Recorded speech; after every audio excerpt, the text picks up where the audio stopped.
This is Anthony from All Metal Music. I'm on the phone with Aaron of Wolves in the Throne Room. How have you been?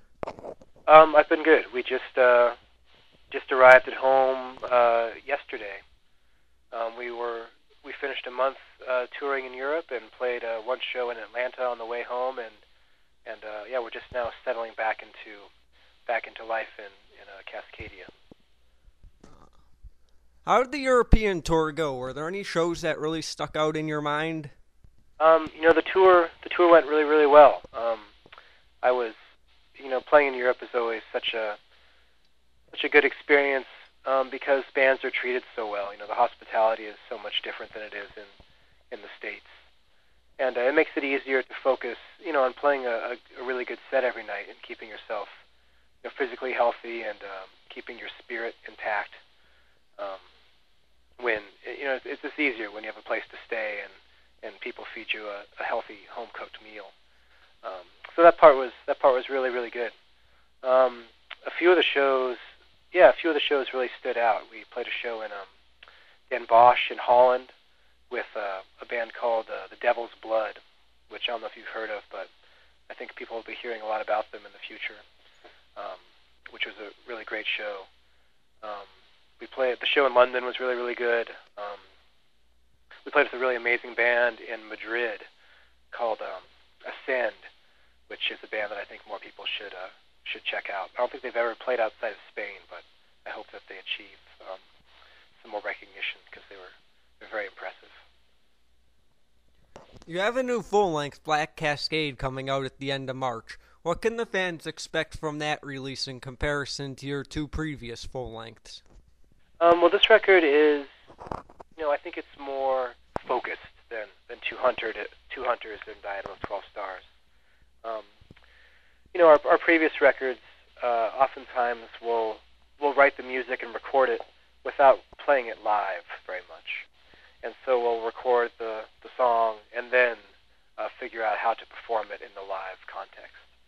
But on our new record, we did the opposite course of action.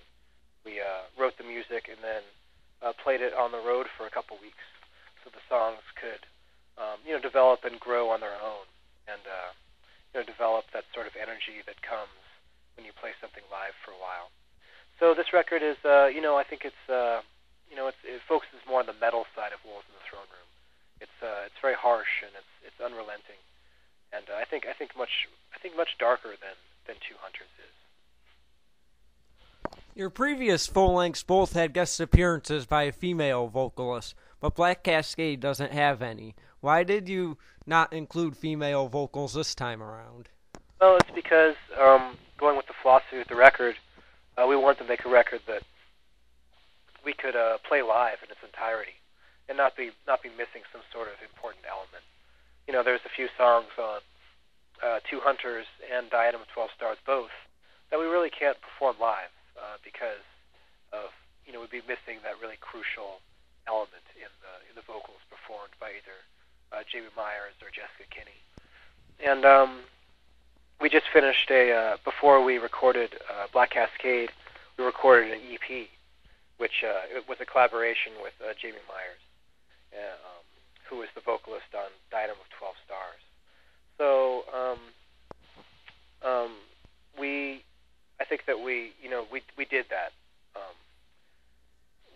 with the female vocals on Malevolent Grain, which is the name of the EP. And so we were able to focus on just the band, just the three of us writing and playing the music on Black Cascade. Why did you decide to release the Malevolent Grain EP and the full length Black Cascade so close together? Well, that's just kind of the way that it worked out. Um, because we really wanted to record something with Jamie. We talked about collaborating with her for a couple of years now, and we're all really excited to do it. But we didn't want to have a song on the record that featured her vocals so prominently for the reasons that I mentioned earlier. So yeah, I think it was that it might have been better for us as a band in order to kind of space it out a little bit because it was quite a bit of work to record those two albums so close so close to one another. But that's just sort of the way that things worked out. And I'm very pleased with both recordings. I'm glad that we ended up going down the path that we did. Who and what were some of your influences while writing the two new releases? Well, honestly, at this point, I don't think that we're really focusing on influences. I think that every musician is really just the sum of their influences.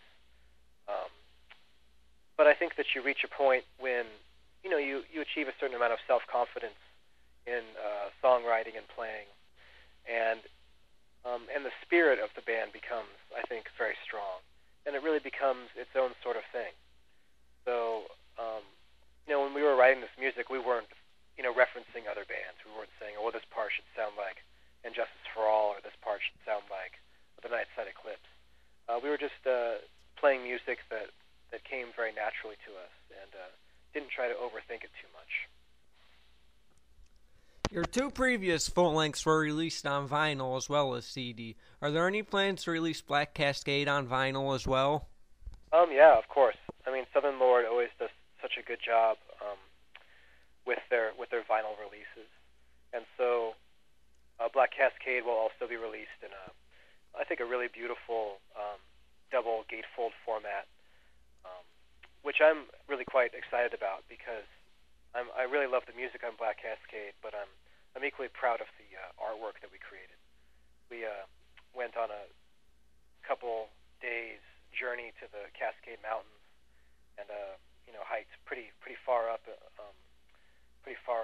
into the forest, and that's where we created all of the artwork for Black Cascade.